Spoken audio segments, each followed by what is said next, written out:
안녕하십니까. 최영현입니다. 최근에 인플레이션에 관련된 논쟁이 계속 가열이 되고 있는데요. 여러분들도 아시겠지만 인플레이션이 일시적인지 아니면은 더욱더 지속될 것인지 이 부분에 대해서 좀 많은 관심이 있는 것 같습니다. 제가 계속 인플레이션에 대한 주제를 가지고 말씀드린 이유는 그만큼 현 시점에서 인플레이션이 차지하고 있는 비중이 매우 크기 때문입니다. 특히 최근과 같이 인플레이션 논쟁이 벌어질 때는 물론 주식시장 방향성하고 마찬가지겠지만 논쟁이 벌어지는 상황에서는 솔직히 투자자분들이 어떻게 대응할지에 대해서 많이 당황해하는 것이 사실입니다. 저도 마찬가지입니다. 특히 최근에 또 시장에서 주도주들이 또 미묘하게 변화되는 그런 양상을 보이고 있습니다. 이게 금리가 주춤해지면서 다시 인플레이션 트레이드에서 성장주 쪽으로 지금 무게중심이 옮겨가고 있는데요. 어쨌든 하여간 시장은 좀 매우 혼란스러운 상황입니다. 이런 상황에서 여러분들이 어떻게 투자 전략을 가져갈지에 대해서 오늘 말씀드리고자 합니다. 연준은 예상대로 단기 은행 간 기준금리를 제로에 가깝게 유지를 했고요. 멀지 않은 미래에 채권 매입 계획을 축소하기 위한 준비를 할 수 있음을 시사했습니다. 그렇지만 최근 치솟고 있는 인플레이션은 일시적인 입장이라는 데는 대체로 변함이 없는 것 같습니다. 오늘 파월 의장이 미 의회에서 증언한 내용도 일시적이고 선제적인 금리 조치는 취하지 않을 것이다 이렇게 밝힌 바 있습니다. 어쨌든 연준의 발표에 대해서 10년 만기 그리고 30년 만기 국채 수익률이 급등하면서 반응했지만 다음날 급격히 역전돼서 다시 하락했습니다. 그래서 시장은 아직까지는 인플레이션과 이자율에 대해서 결론을 내리지 못하고 있는 것 같습니다.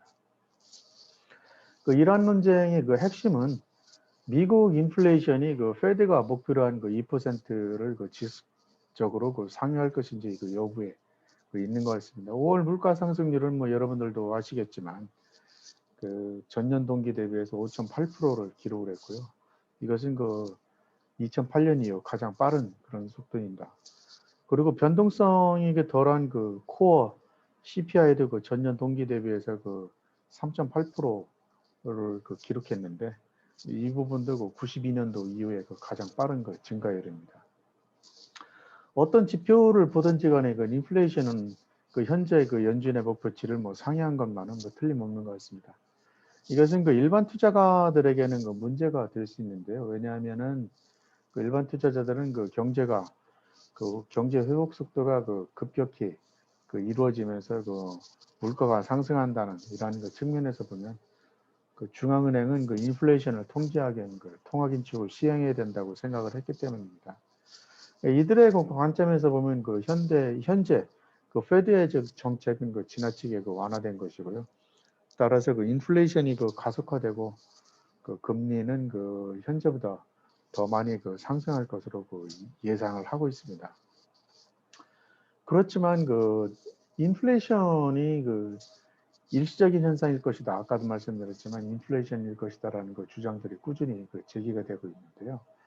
이는 페드의 주장과 일치합니다. 왜냐하면 일시적인 대규모 통화 그리고 재정 부양 정책으로 인해서 경기가 회복이 됐고 전염병 이후에 경제 활동이 재개방되고 그리고 기저 효과 이러한 세 가지가 기본적으로 인플레이션이 일시적인 요인의 근거로 지금 자리 잡고 있습니다. 기저효과 측면에서 보면 5월 핵심 CPI는 앞서 말씀드린 대로 전년 대비 1.2% 상승에 불과합니다. 작년 대비 올해 비교 물가를 보면 인플레이션이 정상적인 환경에서의 수준보다 더 뜨거워 보일 수 있는데 기본적으로 5조 달러에 이른 재정 부양 조치도 지속적으로 유지되기 좀 어렵습니다. 또한 마찬가지로 전염병 이후에 억눌린 수요 분출이 말 그대로 일시적인 가능성이 상당히 높습니다. 이런 부분들을 증명하듯이 앞서 말씀드린 대로 블룸버그에서 만든 지표인데요. 그 통계국의 그 수치를 통해서 만든 겁니다. 다시 말씀드려서 5월달 물가 상승률의 그 3분의 1은 전년 대비 29.7% 상승한 중고차 가격에 기인했고요. 그리고 항공운임 또한 전년 동월 대비해서 24.1% 상승했습니다. 이와 같이 일시적인 요인들을 제외한 그런 수치를 만들었는데 이 그래프가 그것입니다. 그래서 이 하늘색으로 보이는 부분들이 운송 관련 상승분을 제외한 인플레이션이 보면은 기본적으로 과거의 정상적인 수준과 그렇게 별다른 차이가 없는 것으로 보입니다. 따라서 인플레이션이 일시적인 요인일 가능성이 높다라는 주장에 무게가 실릴 수 있겠습니다. 그렇다면 이런 부분들이 채권 시장에는 어떤 영향을, 특히 채권 ETF에는 어떤 영향을 미쳤을지가 궁금한데요. 이미 시장을 통해서 체감하고 계신 분들도 계시겠지만 이러한 모든 상황이 인플레이션 리스크가 없다는 것을 의미하는 것은 아닙니다. 인플레이션은 항상 리스크 요인이고요. 인플레이션이 높은 수준에서 유지된다면 주식이나 채권, 공이 모두 엄청난 영향을 받을 것입니다. 채권 시장만큼 인플레이션 리스크를 반영하는 것도 없을 것입니다. 여러분들도 아시겠지만 채권 투자가들은 인플레이션에 인플레이션 상승에 매우 민감합니다. 왜냐하면 이런 투자자들이 받는 실질 수익률에 인플레이션이 현저한 영향을 미치기 때문입니다. 제가 지금 그래프를 예상보다 높은 수준의 인플레이션은 채권 가격의 급락으로 이어지는데요. 특히 금리 변화에 민감한 민감도가 높은 장기 채권은 더욱더 많은 영향을 받습니다. 올해 들어서 TLT 20년 만기 국채 ETF인데요. 이 TLT는 연초 대비해서 약 9.2% 하락을 했습니다. 장기 금리가 작년 저점을 벗어나서 상승했기 때문인데요.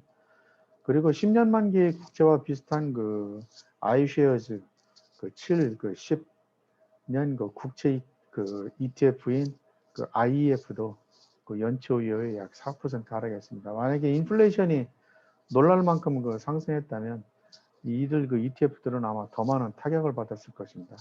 물론 반대로 역으로 금리가 하락한다면 채권 ETF 가격은 급등할 수도 있는 것입니다. 이와 같이 국채와는 달리 회사채 ETF 수익률은 국채와 다른 모습을 보이고 있습니다.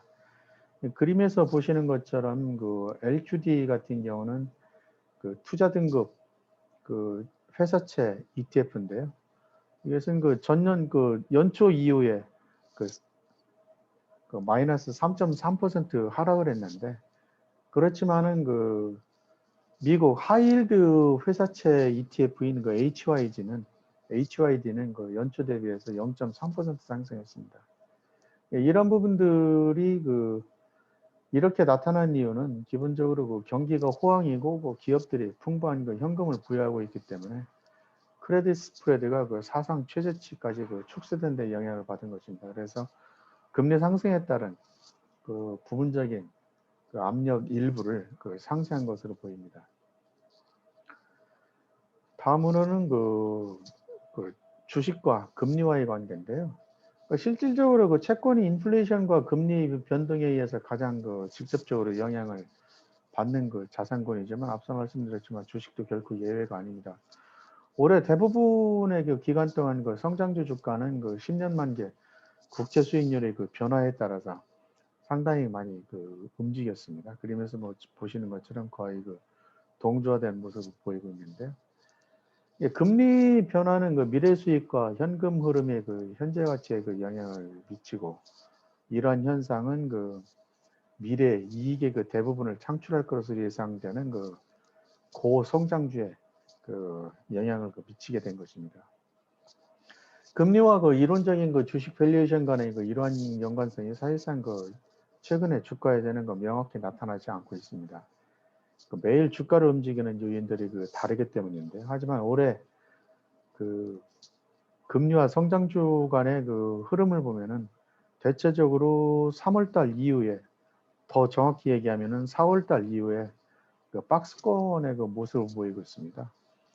아크 같은 경우는 뭐 물론 그 비트코인이 그 많은 영향을 미치긴 했지만 어쨌든 아크는 그 10년 만기 국채 수익률이 그 약 1.75%를 고점으로 해서 그 하락하면서